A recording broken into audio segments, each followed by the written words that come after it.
TimeSwitch. What we've got there then in today's video is a Horstmann Vmk 2 SRS.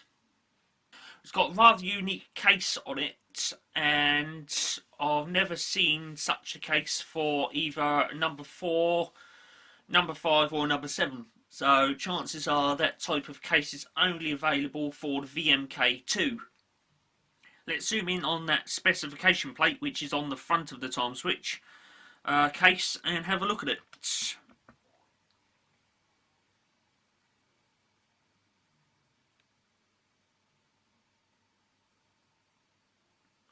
There it is then. As you can see, if I just square that camera up with the specification plate, there we are. That is superb right there. Right, what we've got there then is Horstmann Vmk 2 SRS, and it says on it, if I can see it through all those lines, right, straight up the top then it says manufactured by the Horstmann Gear Company Limited, Bath in England. To the left it says 250 volts AC, so it does need 50 Hz alternation frequency in order to make the synchro motor run at the correct speed. 30 amp switching capacity with this one, and surely enough underneath that it says 50 cycles. Right in the middle we got the Horstmann logo, and to the right of that it says Type Vmk 2 SRS single pole, as like most of the other Vmk time switches are. Underneath that we got the name of the previous owner, and it says property of Eastern Elect Board or Electric Board. Okay, that was a previous owner before I acquired it. Underneath that it says time switch number, and it has been left blank. Up towards the top then we've got an embossing in that where it says maker's number, and it has been typed in, embossed into there, D07550, I believe. Let's zoom in on that a bit more. Yes, there it is then. Right, there's the maker's number, D07550. What I'm going to do next is I will be opening up that case and we'll have a look around inside. Now this one, it does have a flap down cover on the front there, and in case you haven't already noticed, I don't seem to have a terminal cover for this one, so I'm going to have to fashion some kind of terminal cover for it somewhere in the future.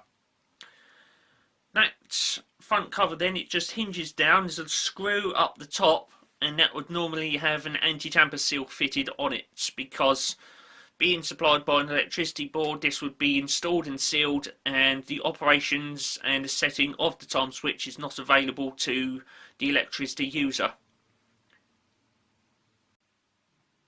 As it can be seen there, you can see that the front cover is open.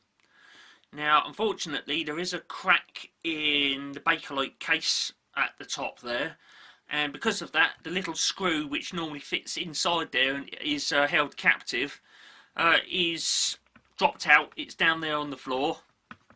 There's the little screw just there.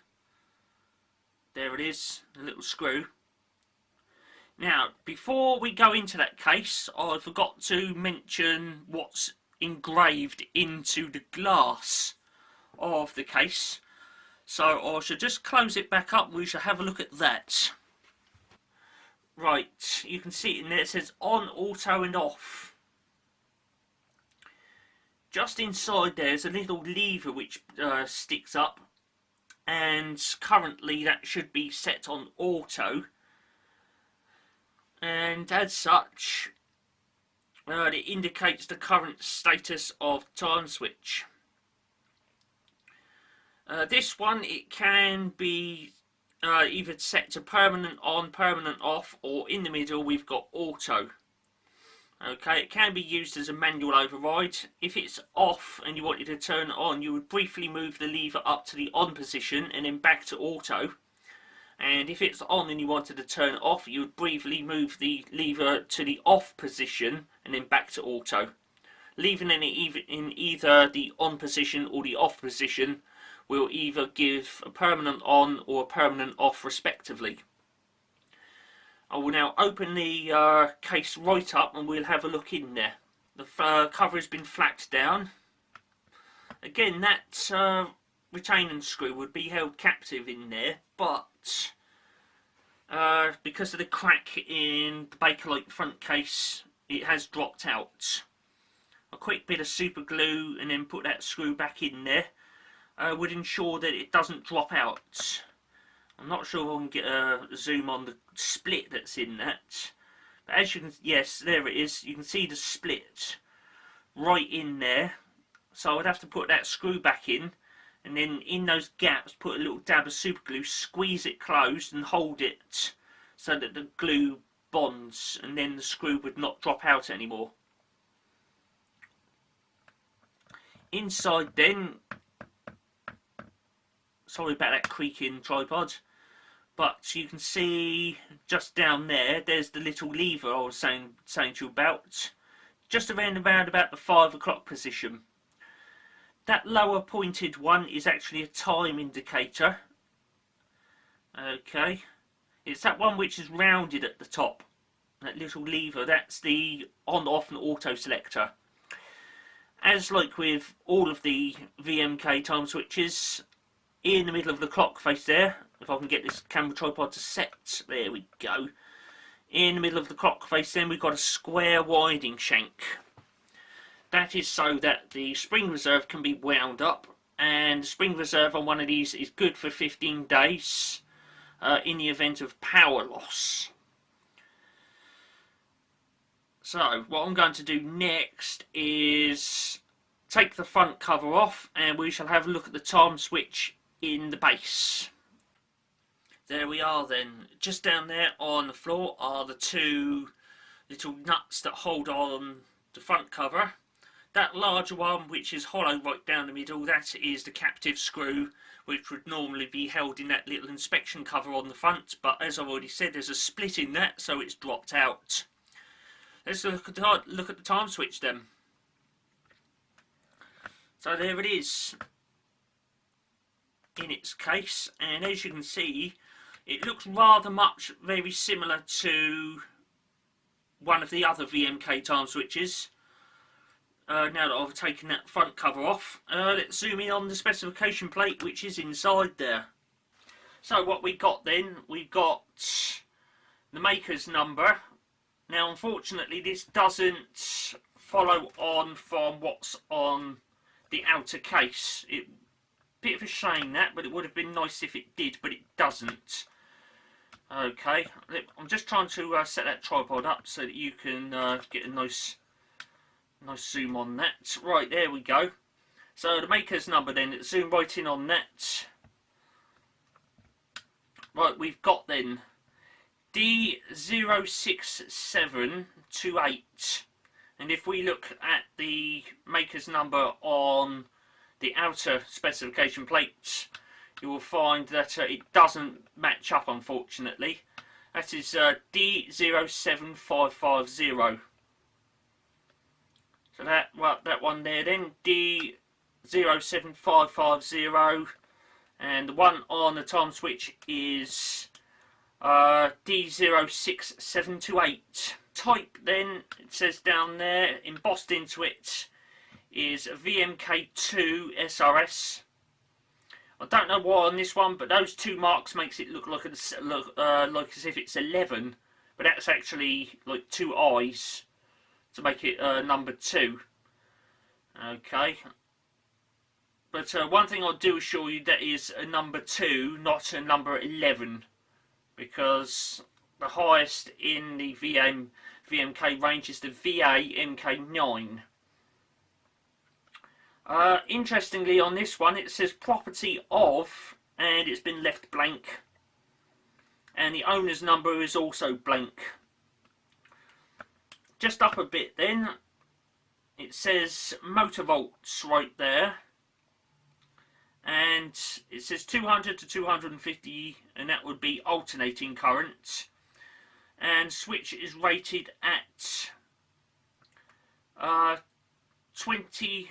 What's that in there? Oh, rated at 250 volts AC only at 50 cycles. Just above that, then there's the oh, this camera tripod is really stiff. Right then, just above that, right about there, it says resistive load 30 amps. Yeah, resistive load and tungsten lamp load is 30 amps. And it says HP there, but I can't really get in on what that's saying in there. I think that's a number 2 somehow. It looks like a number 2. Is that a number 3 or something around about there? There's a number 2. The zoom on this camera is excellent when you get a nice bit of lighting going on. So you can see it then. 30 amps resistive load and 30 amps tungsten lamp load. And 2 HP. So there we go. And just down there under that screw it says 50 for 50 Hz alternation frequency. That is for the synchro motor, so that it runs at the correct speed. And just above the Horstmann logo there it says manufactured by the Horstmann Gear Company Limited, Bath in England. Once again down there we've got the off, auto and on. Very similar to what you get on the rest of the VMK time switches, but this one has actually got an additional mechanism coupled onto that, and it goes up and protrudes just out at the top of the specification plate there, and there's that lever, okay, that one with a rounded top on it. That corresponds to those engravings on the glass there, where it says on, auto and off, and operating that lever will operate the time switch accordingly. Let me zoom that out a bit. This one's got 4 togs on the clock face, 2 on and 2 off. I'm not sure if that was the original times when I received it, or whether I set it like that just for show. But there it is. Oh, that's camera tripod. There's a little mark, little embossing in there, and that says, there it is then, H72778. That little embossing there. There we are, and it's focused back in on the clock face now. So there we go. That's the advantage of having a manual and automatic focus. So there it is. Let's get the time switch out of the base then and have a look around at the base. There it is then. The time switch has now been removed from the base. It's currently facing the wall. Not because it's been naughty, but because we're going to be examining the pin base on it in a moment or two. Let's look inside the back case then, at those terminals, and let's see what's going on in there.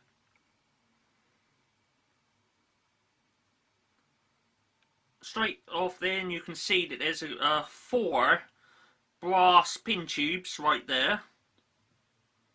Okay, the lower 2 are for the synchro motor, and the upper 2 are for the 30 amp load. Goes through there. Just above that there is that device right there, and on the outside of the case, if I'll zoom out a bit, you can see that there's a just a standard flathead screw, and what that is for is so that when the time switch is plugged into the base, that metal device there rubs up against the back can of the time switch and provides an earthing connection, okay, because that is essential. Just down a bit then we got the terminal block, of which I don't have a terminal cover for. I'm going to have to basically make one for it and fashion it out of something. Obviously speaking, the cover will need to be non-conductive, so it'll have to be plastic of some kind. Going back to those brass tubes then, brass pin tubes, you can see that they are sliced so that they can hug the pins as they are pushed into there. Okay. Yes, and they're nice and springy so that it gives a nice firm grip of those pins as they're inserted. Now, unlike the other VMK time switches, like the 4, the 5 and the number 7, this one does not have the clamping screws either side of the terminal block, because it doesn't really need them on the basis that it's only a 30 amp time switch anyway, and that the pin tubes have been sliced so that they're nice and springy and therefore can grip the pins. Let's look at the pin base on the VMK2 then. This one differs slightly if the size of the pinholes for the synchromotor hasn't already given it away a bit. There it is then. As you can see, all of the brass pins on this one, they have been sliced so that they expand and contract accordingly. Zoom out a little bit, just a tad. There we go. So the top two brass pins then are for the 30 amp load. On one of the brass plug pins, you can see just underneath it, there it is, there's a 30 amp contact right in there, and there's a big chunky bus bar connecting along that, and if I follow that all the way along, there's the other big brass pin there. As you can see, it's been sliced. Okay, it's not like that on the VMK 4 or 5 or 7. They've got solid pins, and instead of having sliced pins, the solid pins are then accommodated into a terminal block, which then is clamped onto the pins. Slightly different approach there. Another pin down there, that's for the synchromotor. A bit more chubby than what you would get on VMK 4, 5 or 7, and I shall explain why that is in a moment. Down there then we've got a little glass fuse. Okay, I'll need to put that back on autofocus. There we go, little glass fuse then. That's to protect the synchromotor. Going along a bit, there's another brass pin there, and that is for the synchromotor as well. These yellow wires, they come up the side here into a little cord clamp, and then they disappear into that case, and they go to the synchromotor that's inside. Okay, if I can get a bit of zoom going out on that.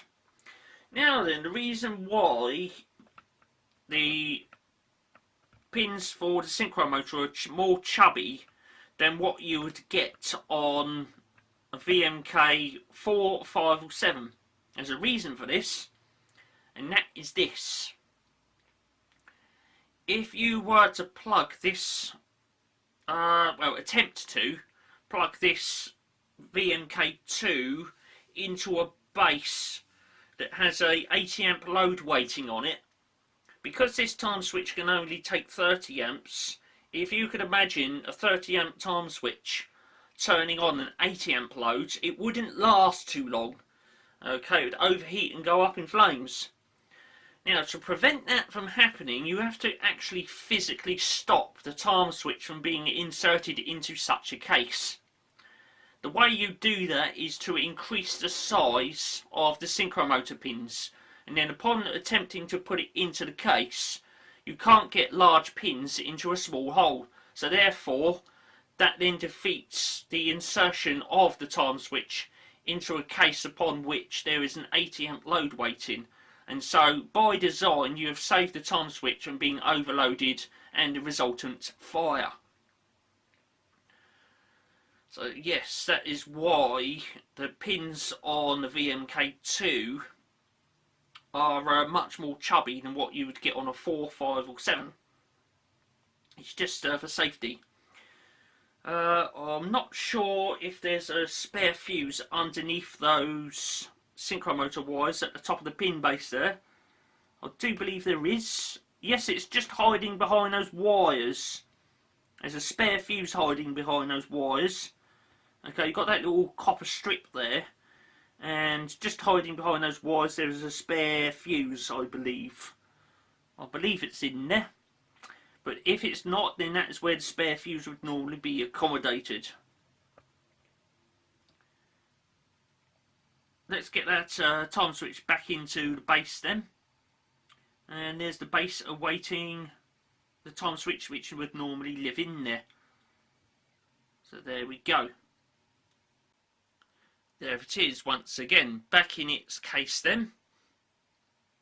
And a little bit later on, I will be doing even more time switch videos.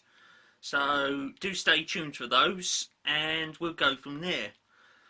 For this one then, I'd like to say thanks for watching, and stay tuned for more.